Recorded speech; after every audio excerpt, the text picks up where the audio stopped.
Well, the fire photography challenge is now complete. A huge thank you to each and every one of you who took part in this challenge.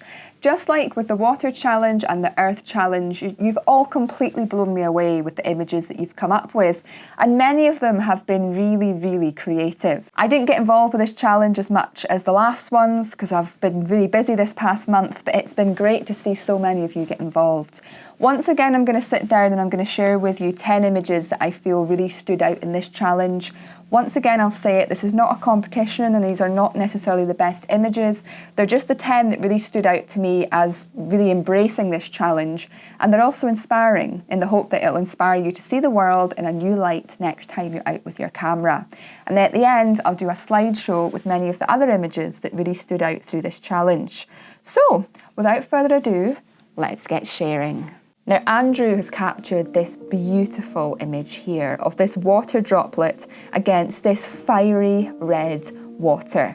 I don't know what's reflecting on the water here, but I'm sure you can all agree this image is beautiful and it embraces the fire challenge very, very well. Those beautiful tones within this image, the different tones of reds and oranges in here mixed in with the black, and just having that ripple effect and the different shapes that are being created in the water, particularly around the water droplet, it almost looks like fire with the combination there of the colour. So I picked this image because it's something that nobody else photographed, and he's obviously really thought here about the colours that he was using to reflect onto the water to depict the fire challenge. And this shows that you don't even have to leave your home to do these challenges. There's opportunities everywhere to get involved. And that's part of the point of me creating this challenge in the first place, is to show us all that we can get images everywhere. Sometimes we just got to think a little bit outside the box and create those images, but they are literally everywhere. And Andrew has showcased this very well. This image here by Andy really stood out to me. There was quite a few of you who photographed actual flames from within your fireplaces.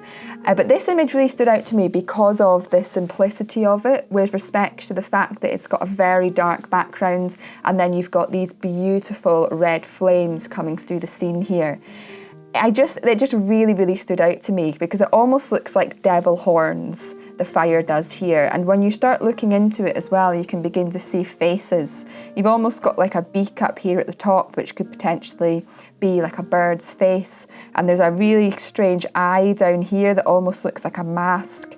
And that's one of the great things I think about flames, is when you really sit and watch them, you can begin to see shapes and things appear in them. And this image here, I just think it really captures a moment in time when the flame is moving, and just against that very, very dark background, it just really stood out to me. And I think I had to include at least one image in this that involved actual fire and flames.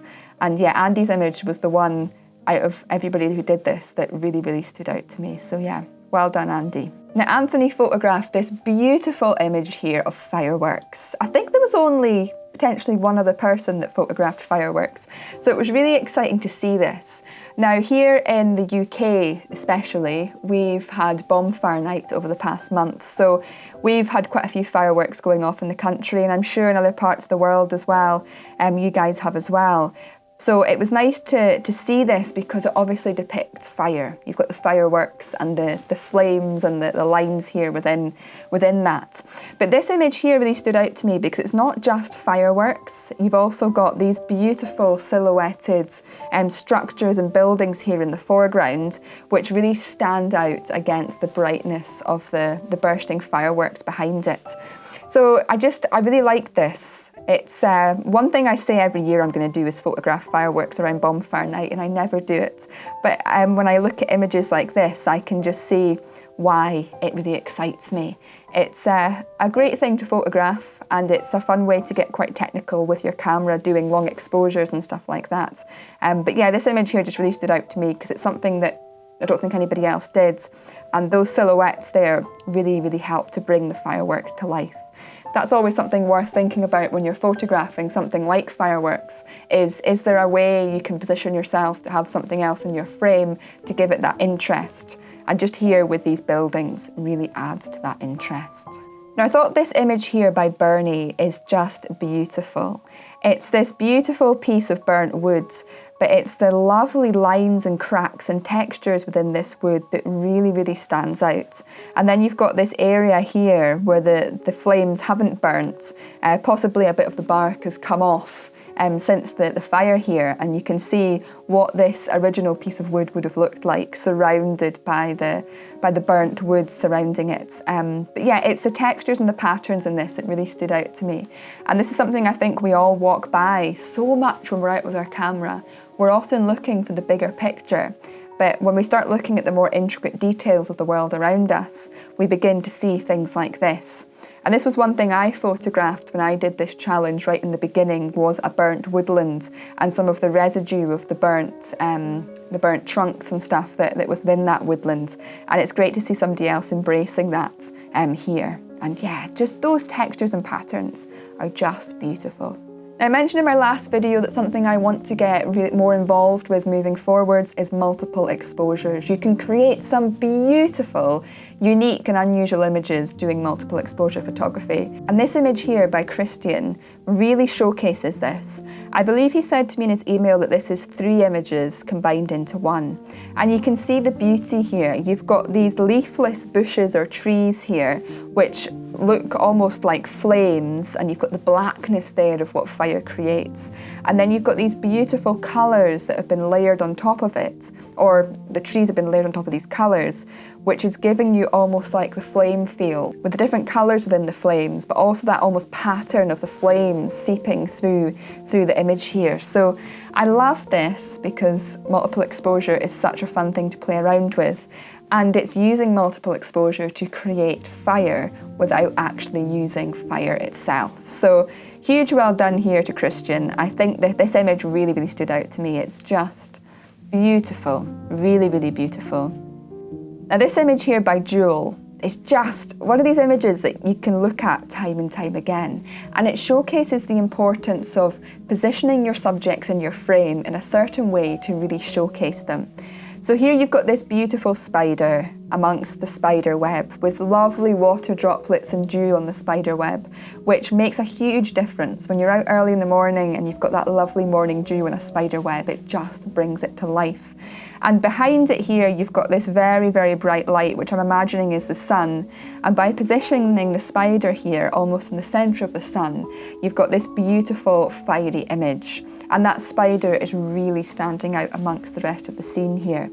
So I love this image because it almost showcases the theme of fire in a different way by using the idea of a very bright light, which fire creates, and that lovely orange colour surrounding it. So you've got the fiery light illuminating the spider here. And if you look close at the spider, this one seems to have bits of orange within it, which again, of course, is a colour of fire. So you've got a fiery spider here amongst a beautiful, fiery, bright light. And yeah, very well framed here. And just something different, completely different, that really, really embraced this theme. So yeah, beautiful shots.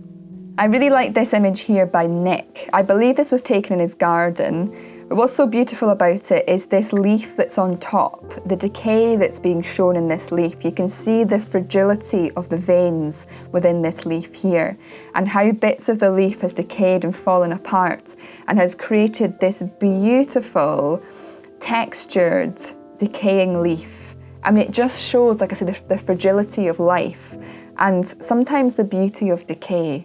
Now, when we say decay, most people don't think that's a very nice thing, but sometimes if you actually look at something that's decaying, and the woodland in the autumn months, for instance, is a good opportunity to do this, you just see the beauty of every little intricate structure within the ecosystem and the world that we live in. And the fire here, of course, is the beautiful leaves behind this decaying leaf, and the fiery light that's streaming through them and illuminating their colours. So you almost have this leaf here that's decaying, and you could say it's being burnt, and you've got the flames and the fire behind it being created by the leaves and the light. Really beautiful, really creative, and a very artistic expression of, again, something that's accessible to many people who have gardens, for instance, or local parks. You know, this is something that many of us could have found and photographed, and it's just been done in such a beautiful way. Now, I wanted to include at least one landscape image in this, and I was really hoping that somebody would capture a gorgeous autumn scene. And many of you did, and you'll see a few more of them in the slideshow at the end. But this image here by Peter really stood out to me because the way that you've got the lines of the trees here, you've got those beautiful trees in the foreground, further ones in the midground, and then these tiny little trees that you can see up on the hill here in the background. You've got a lovely layered effect going on here, and you've got different intensities of the yellow going through the scene. And because of the way they're positioned and how the trees are shaped, it does look like flames. Flames going through the scene, going through the mountain here, and just illuminating different parts of the scene, which is just beautiful. This is a good example here of how you can use the landscape and the colours within the landscape and the shapes and the beautiful nature in the landscape to really embrace these challenges. Yeah, beautiful example here, and it just lovely fiery hilltop full of gorgeous autumn colours. Now this image by Mary, oh, it just lit me up the moment I saw it because it just screams fire. It's like this gorgeous flame here that's been created using ICM. And I believe, I could be wrong, but I believe these are autumnal leaves. And by doing the ICM effect here, it literally created a flame. This is one of the reasons why I love creative forms of photography like intentional camera movement, and why it's something that I'm going to be doing more on my channel moving forwards, because you can literally create whatever texture, pattern, theme, subject that you want to doing ICM, and you can get good images in all weather conditions. And there was many ICM images that were submitted into this challenge, but this one to me just screams out fire, like I say. Beautiful shot, Mary. I had to include it. You've got all the colours here from yellow, orange and red, and yeah, literally all the spectrum of colours here that you can imagine from a fire. And you've captured the shape of fire, and you've created this image on your camera using intentional camera movements, which is such a creative thing to do. So huge well done here, Mary. Beautiful shot, and you'll probably see a few more ICM images in the image roundup at the end. And the final image here is this beautiful shot by Rick. Now, I was hoping that somebody would capture a gorgeous, fiery sunrise or sunset. And again, there was a number of you that did, and you'll see that again in the slideshow at the end. But this one stood out to me the most because the vast majority of the sky is red and fiery. And then you've got this beautiful still lake here with a lovely reflection going on. And I chose this one purely because of the vastness of this landscape and showcasing the idea of the sky and the earth almost being on fire with this gorgeous light. And especially landscape photographers, getting sunsets or sunrises like this is what many landscape photographers live for. And when we see them and capture them, you never forget it. And when you look at this image, you can just imagine the awe of standing here on this hill, looking over this beautiful lake with the gorgeous mountains in the distance, and suddenly the whole sky goes red. It is one of the most special moments we have when we're out with our cameras, and I just had to include an image of a gorgeous moment like this. And out of all the sunrise and sunset shots, like I say, this one by Rick stood out to me the most. So beautiful, Rick. I would have loved to have been there and seen this for myself. Stunning, so beautiful. So that was the 10 images I feel really stood out in this challenge. I'm sure you'll agree once again, some very creative images, very interesting, and an absolute delight to see. So a huge well done to everybody who was included in that, and I hope that it's inspired many of you to maybe see the world in a new light next time you're out with your camera. And now we're going to go on to the slideshow of many of the other images that really stood out in the Fire Photography Challenge.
we have it. I once again want to say a huge thank you to each and every one of you who took part in this challenge. We have one element left to photograph in this series of challenges, and that will be announced in the next video. And I'm sure many of you already know what it is. But if you don't, tune in next time and you'll find out, and I hope many of you will take part once again.